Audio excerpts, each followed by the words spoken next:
Okay, good morning to everyone. आज जो हम क्लास करने वाले हैं, हमारा जो पहला चैप्टर था रिप्रोडक्शन इन ऑर्गेनिज्म, उसमें हमने रिप्रोडक्शन पढ़ा था। रिप्रोडक्शन में टाइप्स पढ़े थे हमने, ए sexual reproduction and sexual reproduction. अब ए सेक्सुअल रिप्रोडक्शन जो होता है वो एनिमल्स में हमने पढ़ चुके थे। ठीक है, एनिमल्स में हमने देखा था ऑर्गेनिजम्स में, तो उसमें बर्डिंग, फ्रैगमेंटेशन, फिजन, और उसके बाद रीजनरेशन, स्पोर फॉर्मेशन, और ये सब पढ़ने के लिए था। ठीक है, अब हम उसी के एसेक्सुअल के अंतर्गत प्लांट्स में जो वेजिटेटिव प्रोपोगेशन है उसके बारे में पढ़ेंगे। वेजिटेटिव प्रोपोगेशन या रिप्रोडक्शन जो होता है वो प्लांट्स में, उन प्लांट्स में देखने को मिलता है जिनके यहाँ पे सीड्स नहीं फॉर्म होते। जिनमें सीड्स नहीं फॉर्म होते तो उनको ग्रो करने के लिए वेजिटेटिव प्रोपोगेशन का सहारा लेना पड़ता है। ये दो तरह के होते हैं, एक नेचुरल होता है, एक आर्टिफिशियल होता है। नेचुरल जो प्राकृतिक नेचर के द्वारा होता है, जिसमें कि कोई भी पार्ट होता है प्लांट का, चाहे रूट हो, स्टेम हो या लीव हो, ठीक है, वो जो पार्ट्स होते हैं वो आपके अगर सॉइल के अंदर डाले जाते हैं तो उनमें से एक नया प्लांट ग्रो कर जाता है। ठीक है, पूरा प्लांट बनकर ग्रो कर जाता है।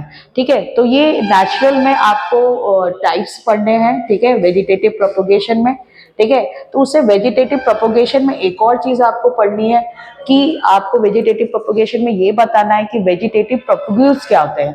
तो वेजिटेटिव प्रोपोग्यूल्स वो पार्ट्स होते हैं जिनके मदद से एक पूरा जो प्लांट है वो ग्रो कर जाता है। जैसे कि फॉर एग्जाम्पल, अगर बायो में आपको डिफिनेशन याद नहीं है तो आप हमेशा क्या कर सकते हैं, एक एग्जाम्पल के थ्रू उसको एक्सप्लेन कर सकते हैं। जैसे कि रोज प्लांट है, रोज प्लांट को ग्रो करने के लिए हम सीड्स की जरूरत नहीं पड़ती। हम क्या करते हैं, किसी से स्टेम ले लेते हैं या तो दुकान से स्टेम लेके आते हैं और गमले में लगा देते हैं। कुछ देर के बाद वो क्या होता है कि आप नए प्लांट्स में रूट्स और उसमें फ्लावर्स आने लगते हैं। तो यहाँ पे वेजिटेटिव जो आपका प्रोपगेशन है, ठीक है, उसको हम पढ़ेंगे इसमें 3 जगह से। ठीक है, रूट्स, स्टेम और लीव्स। ठीक है, तो रूट्स इसमें मेनली आपको जानना है कि जो एग्जाम्पल्स है उसके थ्रू क्वेश्चंस आते हैं। ठीक है, कि किस में कौन सा वेजिटेटिव प्रोपोगेशन होता है। ठीक है, तो सबसे पहले रूट्स में हम बात करेंगे। तो रूट्स में आपके जो प्लांट्स होते हैं, जैसे मिनेरा ट्री है, इसमें क्या होता है, जो आपका जो प्लांट है वो ग्रो करता है, उसमें जो रूट है वो कुछ डिस्टेंस आगे निकल कर चला जाता है और उसके बाद वहां पे फेवरेबल कंडीशन में वहां से भी एक प्लांट ग्रो करना शुरू कर जाता है। ठीक है, तो यहाँ पे आप डायग्राम में देख सकते हैं कि यहाँ पे young plant growing from root दिखा रहा है। ठीक, नेक्स्ट आपका इसमें आ जाता है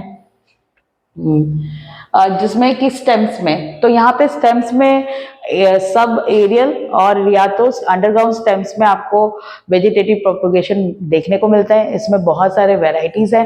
ठीक है, तो इसमें सबसे पहले राइजोमियम है। ठीक है, जिसमें आपका जिंजर एग्जाम्पल है।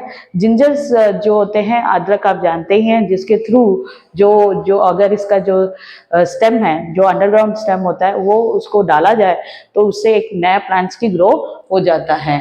नेक्स्ट आपका इसमें क्रोमियम है। क्रोमियम में क्लोरीसीलिया आ जाएगा, जिसमें आपको क्लोरीसीलिया, आपने जिमिकन देखा होगा, वो होता है।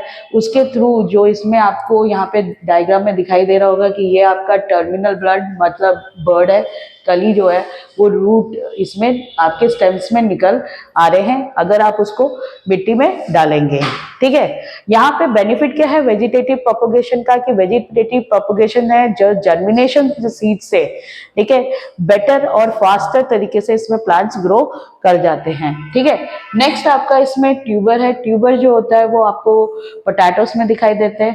पोटैटोस में जो व्हाइट कलर के जो कुछ समय के बाद आप इसमें आइज आ जाते हैं। ठीक है, तो उनमें हम क्या कहते हैं, उन्हें पोटैटो आइस कहते हैं, जिनके थ्रू जो होता है अगर इसके सॉइल्स में डाले जाए तो ये एक नया प्लांट्स में आपका देते हैं। यहाँ पे ये जो स्टेम है मॉडिफाई कर जाता है पोटैटो में, और ये क्या करता है, स्टोरेज ऑफ फूड करता है। ठीक है, तो यहाँ पे ठीक है, बहुत लोगों को ये भी प्रॉब्लम होती है या नहीं जानते हैं, जो स्वीट पोटैटो होता है वो रूट होता है और जो पोटैटो होता है वो स्टेम होता है। ठीक है, नेक्स्ट आपका इसमें रनर्स है। रनर्स जो होता है नाम से ही आपको पता चलेगा कि ये सेंटेरियम में, सेंटेला में दिखाई देते हैं, जिसमें कि प्लांट्स जो होते हैं वो जो लैंड पे होते हैं उनमें जो स्टेम्स है वो जो ग्रो कर जाते हैं और एरियल थोड़े से अंडरग्राउंड होते हैं और उसके थ्रू जो होते हैं वो नेक्स्ट वहां से आपका स्टेम निकल जाता है। नेक्स्ट है आपका सकस। सकस जो होता है आपके क्रिसैंथेमियम में दिखाई देता है, ठीक है। तो ये सकस का एग्जांपल है, ठीक है। तो इसमें क्या होता है कि जो स्टेम्स होते हैं वो आपके मतलब कि जो अंडरग्राउंड स्टेम्स है वो अंदर की तरफ, आगे की तरफ बढ़कर उसमें से भी आपके जो बर्ड्स है उसके थ्रू आपका वहां पे लीव्स और रूट्स बनने लगते हैं कुछ दूर जाके। आपके बाद उसके बाद यहाँ पे जो स्टोलन है, स्टोलन की बात करते हैं। स्टोलन में दो एग्जाम्पल है, ठीक है। एक मेंथेनिया है, मेंथिया है, और दूसरा फेरोगीरिया है। फेरोगीरिया को स्ट्रॉबेरी भी कहते हैं, साइंटिफिक नेम है उसका, ठीक है। तो इसमें आपको ये आपके एरियल, मतलब इसमें जो पार्ट होता है उसमें एरियल स्टेम में होता है, बाहर की तरफ ग्रो कर कर फिर नीचे जाता है और उस वहां से एक नया प्लांट्स ग्रो करने लगता है, ठीक है।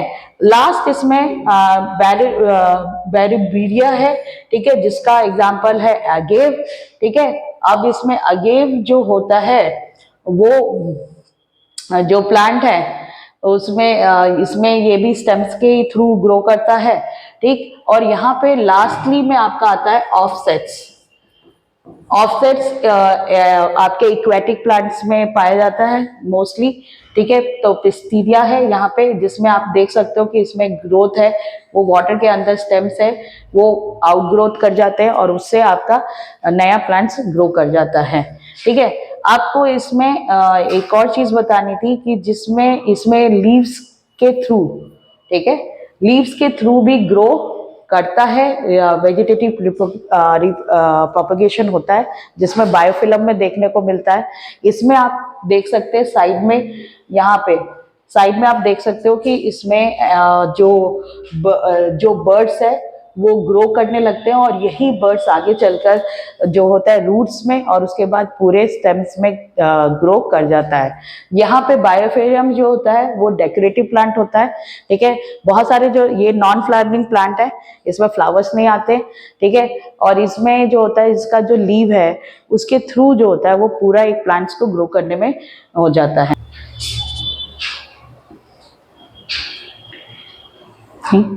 लास्टली आपका इसमें स्टेम में बल्ब की बात करते हैं। बल्ब जो होता है वो ऑनियन में दिखाई देता है, ठीक है, जिसमें कि यहाँ पे जो लेयर्स होते हैं ऑनियंस के वो फ्लैशी लीव्स होते हैं। एक्चुअली जो ऑनियन में जो चारों तरफ आप लेयर्स देखते हो वो लीव्स होते हैं, वो फ्लैशी होते हैं, मतलब कि उसमें मतलब कि वो गुद्देदार होते हैं या फ्लैशी होता है उसमें।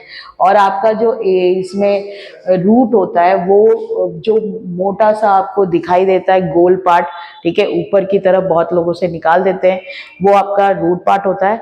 अगर आपको ग्रो करना है, जैसे कि स्पिन ऑनियंस कहे जाते हैं, तो इन ऑनियंस को क्या क्या है मिट्टी में डाला जाता है, तो अपसाइड डाउन, मतलब कि ये जो पार्ट होता है कॉर्निकल पार्ट होता है वो ऊपर की तरफ रखना है और जो स्पेरिकल पार्ट है वो नीचे रखना है सॉइल के अंदर, और उसके थ्रू जो होता है आप एक नया प्लांट उसमें ग्रो कर सकता है। गार्लिक के लिए भी सेम है, गार्लिक लहसुन उसमें भी आप ये देख सकते हैं, ठीक। तो यहाँ पे इस तरह से जो वेजिटेटिव प्रोपगेशन है ये नेचुरल तरीके से होते हैं, ठीक है। अगर हम आर्टिफिशियल तरीके की बात करें, आर्टिफिशियल में आपको वेजिटेटिव प्रोपगेशन में कटिंग, लेयरिंग, ठीक है, और साथ में टिश्यू कल्चर के बारे में पढ़ना है, ठीक है। तो यहाँ पे जो और ग्राफ्टिंग एक और है इसमें, ग्राफ्टिंग, ठीक है। तो कटिंग में आप क्या करते हैं, स्टेम, रूट या लीव है, कोई भी हिस्सा जो होता है उसको कट करके आप एक नए जमीन के अंदर डालते हैं और उससे आपका ग्रो करता है, ठीक है। लेकिन लेयरिंग में क्या है, लेयरिंग में क्या किया जाता है, जैसे कि आपने जैसे कि प्लांट है उसके स्टेम को पेरेंट प्लांट से अलग नहीं किया जाता, उसी स्टेम को आगे बढ़ा दिया जाता है और उसको जमीन में दबा दिया जाता है। ग्राफ्टिंग के केस में क्या होता है, मतलब कि यहाँ पे दो अलग अलग प्लांट्स के हिस्से को साथ में लेकर डाला जाता है। तो इसमें जो इसमें दो पार्ट होते हैं, एक साइकॉन होता है और एक होता है स्टोलर, ठीक है। तो यहाँ पे इसमें अगर ग्राफ्टिंग को समझना है तो उसमें क्या होता है कि इसमें दो प्लांट्स के कैरेक्टर को एक साथ लाने की कोशिश की जाती है।